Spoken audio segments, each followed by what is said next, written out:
Hi everyone, good afternoon. Dr. Stella, PhD. Welcome to Restorative Justice System class. What we're doing this morning is basic knowledge of restorative justice system, and everybody is gonna do this program because everybody needs a little law. So this morning we're going to look at restorative justice system. But for us to appreciate restorative justice system, we want to start from retributive justice system. Both restorative justice system and retributive justice system are all criminal justice system.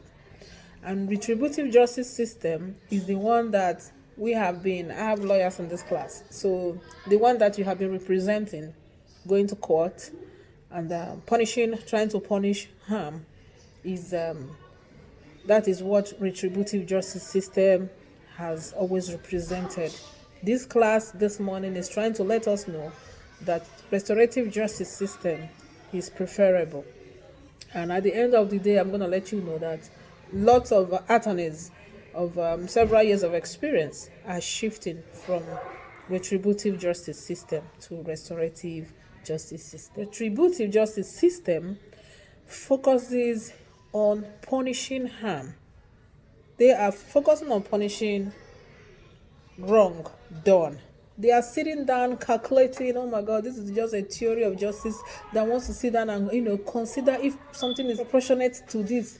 A crime has been done. What kind of punishment is proportionate, to this crime that has been done?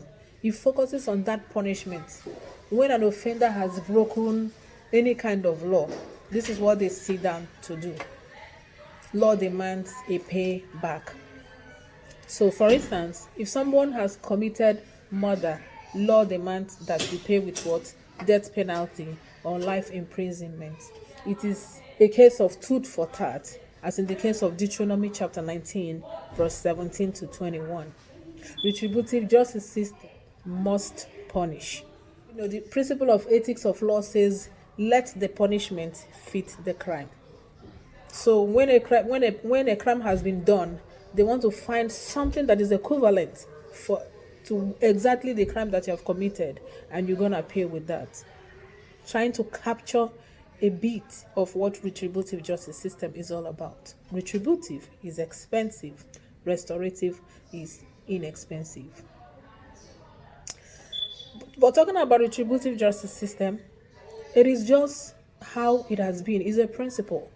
They're not trying to revenge. It's not a revenge against anybody. It's not even personal in the first place. It drives no pleasure in suffering anybody. But punishment must be reasonable and proportionate. They are just all about who committed the crime, who did it, what rule has been broken. That's what retributive justice is all about. Now, restorative justice system is a system of criminal justice which focuses on the rehab of offenders through reconciliation with victims and the community at large. Restorative justice system deals with three parties, and that is the offender, the offended, and the community at large. It looks into how best to repair a harm. Restorative justice arranges a meeting between the victim and the offender, and then, as the case may be, the community. So it is just carrying these three people or these three parties along, which is very beautiful. It calls for healing of all parties. And then you can agree with me that yes, it does call for healing. In the sense that you as an offender to move from fear to understanding. You are able to accept responsibility for your action. Helps you to locate the one that is hurting. By the time you are owning that responsibility for what you have done, you are able to sit down and think. You are able to cry. You want to locate the victim. Sometimes it's not so easy. The victim is like, I don't want to see them. For instance, victim has been raped. You want to talk to her, or victim, you were drinking and driving and you have killed somebody's daughter. So it's going to be hard ab initio, but this is why restorative justice is here. They help you. Everything is voluntary. They do not force you. They do not force the victim either. It's a gradual process, but at the end of the day, it gets to that point. So you are able to locate the hurting, and you are able to they're able to listen to you. Sometimes both parties cry, and you restitute. Restorative justice system will make you restitute for the harm that you have done, and which is beautiful. In restorative justice system, you do not die if you have killed. But remember, in retributive justice system, when there's murder, then there's gonna be death penalty, pay tit for tat. But in restorative justice, you are just able to you restitute. There's restitution. You must not you have killed, but you just restitute. You don't have to die for killing. It gives victim the opportunity to be heard, and I told us that in retributive justice system, it does not allow the victim to be heard. It doesn't give the victim a voice, but restorative justice system gives the victim a voice. So you can agree with me that something is good. So for instance, rape has been committed. Somebody has been raped. We have lawyers in the house. You know about proving beyond reasonable doubt, right? Somebody was raped and nobody was there. So she will clean up. After the rape, she has cleaned herself up. We're not even seeing blood, no evidence. She was not even able to, sometimes just because we don't want to call things by their names, we don't, because you have to, if you have been raped, you have to prove beyond ejaculation, right? And then you're not able to just say what anybody understands. All you are saying is you were raped, and there's no even evidence to see that you were raped. It's possible that you can lose that case. If you don't have enough money to bring a good attorney who can represent you very well, you stand a chance to lose that case. Meanwhile, you are the victim. So you have to prove beyond reasonable doubt for you to win the case that is your own. You can imagine. So this is why we say that restorative justice is inexpensive, while retributive is very expensive. You have to get yourself an attorney. If you don't find somebody who will stand for you, then forget it. But restorative justice system is working with you, so you don't have to pay money to anybody, to the state.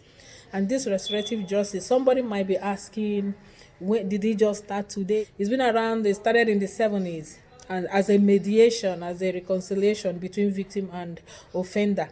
Precisely in 1974, there's Mackenzie, a probation officer, arranged for two teenagers to come together to meet face to face with their victims following a vandalism spree, and they agreed to restitute. So the first one happened in 1974, and that was Ontario. And then in 1990, it started gaining its credibility. I think about 700 cases in Europe and about 300 in the United States of America. Until date, I want to assure you that lots of attorneys of many years of experience are moving into restorative justice system because it's really working out. It's really helping. It has a lot of positive change. Just that voice that is being given to a victim has been something that is so wonderful. And restorative justice system is something that can be used for any type of crime and at any stage of a criminal justice system. It focuses less on punishing crime. It focuses more on, getting the offender to agree that they did this, but everything is voluntary. Like I said, you don't force anybody. And then we try to bring the offended to the picture. The offended is able to forget. This has really brought a lot of relationship. I'm going to send you a couple of videos to show you what is happening out there with the restorative justice system. When you're hurting, okay, you are like, please do justice to this case. But at the end of the day, you are able to forgive. Uh-huh. So that's exactly what is happening. So it holds people accountable, which helps to heal, to nurture and repair relationship. So I must tell you that in the study guide that I have provided, if possible, print it. We have dealt with the difference very well, the difference between the two, restorative justice, and retributive justice system. We have dealt with a couple of other things that we have covered, which you will find all those points, bullet points in the study guide. A philosophical shift refers to any revolutionary change in the fundamental intellectual framework that has traditionally been adopted by practitioners on a subject. And I tell you what, a paradigm shift is when an old ways has been replaced by new ideas. And we are just looking at one right now. I'm going to stop so far. I'm going to send email. In email will have my address where you will send back. The only question we're going to have in this particular class is to tell us the difference between restorative justice and retributive justice. Thank you so very much and have a blessed day. Bye.